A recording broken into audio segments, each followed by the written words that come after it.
My name is Angus Kennedy from the Institute of Ideas. I also chair the Institute of Ideas Economy Forum, which helped produce this session and quite a few others on the economy this weekend. A focus on development has been on the agenda for a long time now, since Amartya Sen put it really at the center of thinking for the UN back in 1990, arguing that we should put people back at the center of things in the development process and not focus entirely on material measures. And I think you can see reflected, or certainly I find reflected in a lot of contemporary discussions about justice, that when we use the word development, we're talking about improving the lives of the poor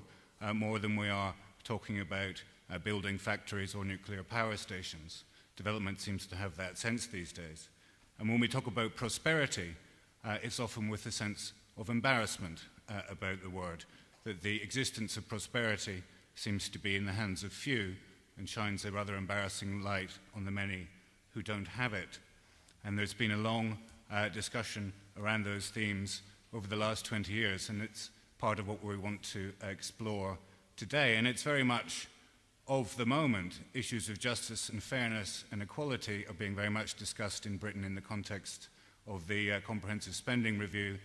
we've just had. Issues like the proposed withdrawal of child benefit or increases in university tuition fees, and who should bear the cost of cuts. David Cameron holds forth a vision of a big society to fix a broken society and to bring social justice to us. He's determined, he says, to change the way in which we live. Nicolas Sarkozy, too, who commissioned an important report out this summer involving Amartya Sen, writing for it, and Joseph Stiglitz, wrote an interesting preface to the introduction in which he demands a revolution in the ways in which we think and in which we act, and says there are injustices, improprieties, acts of folly that in future will no longer be tolerable and will not be tolerated, which is a rather frightening message from the French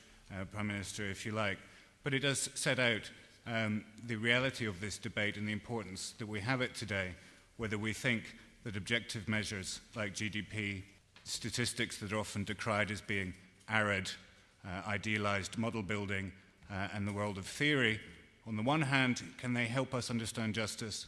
or on the other, should we focus on felt injustices, the more